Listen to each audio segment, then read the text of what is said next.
So ngayon ay birthday ng mister ko. Ayan. Hindi ko pa siya nag-greet. So alas 8 na ng 8 o'clock na, 8:30 na. Hindi ko pa siya nag-greet ng happy birthday. Baka kala niya nakalimutan ko birthday niya. So isusurprise ko siya.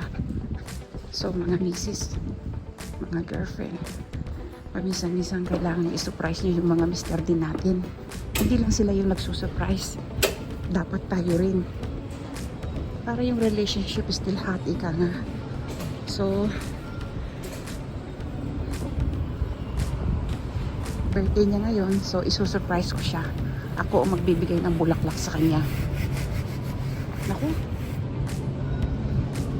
Uy, nakasilang raspberry. Ano to? Anong ounce? 12 ounce.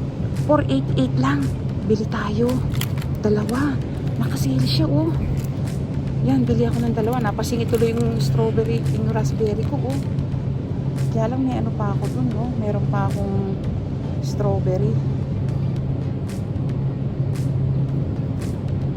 Hindi ko alam kung bibili na lang ako next week o ano eh. Bili na ako ng isa.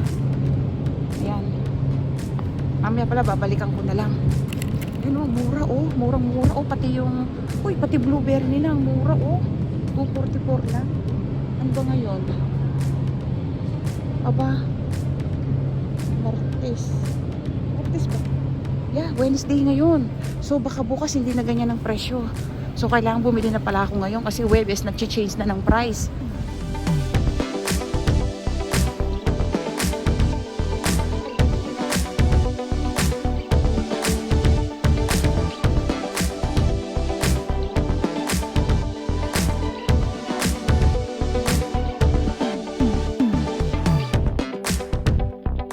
Tapos na yung Thanksgiving, ang alam ko, nagsisale yung mga pie. Mga hindi naubos, nagsisale kung meron pa. Tignan natin kung meron.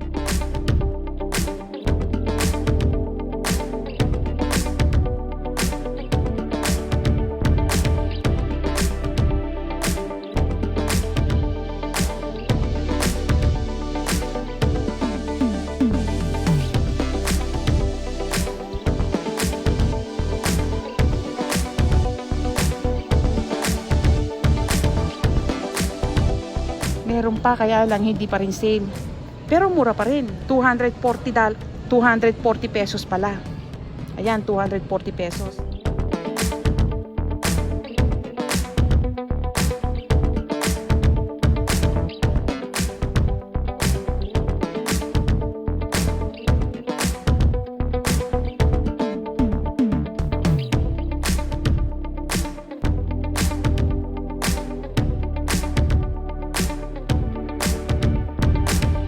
Ito 130 pesos na lang kay mister.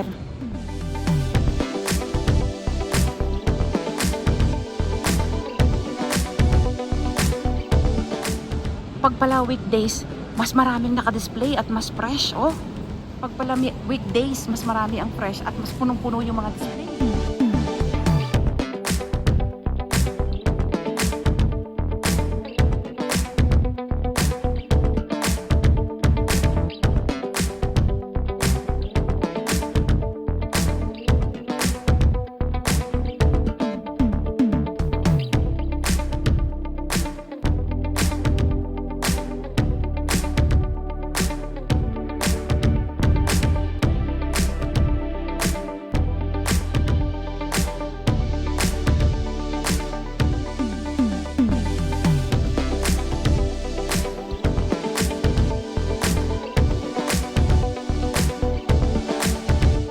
Pesos ang 1 kilo ng saging.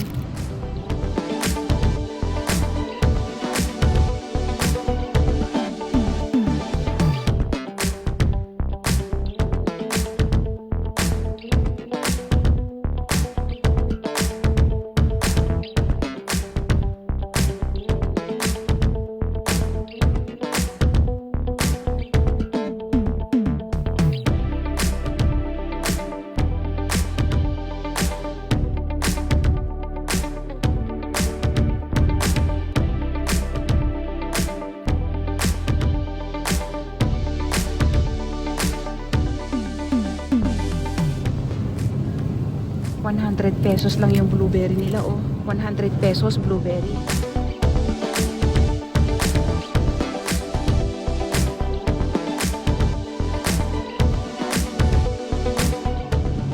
200 pesos, raspberry malaki. 200 pesos ang isang raspberry malaki.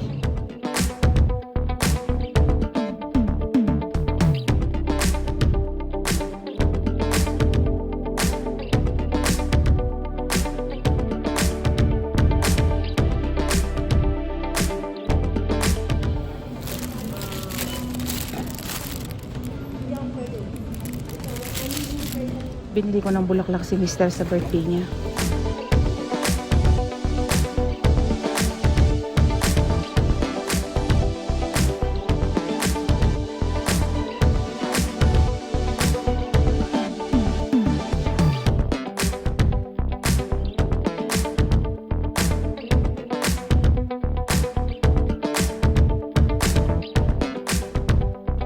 Dagdagan ko na ng dark chocolate yung regalo ko kay Mister sa birthday niya para mas ma-surprise siya.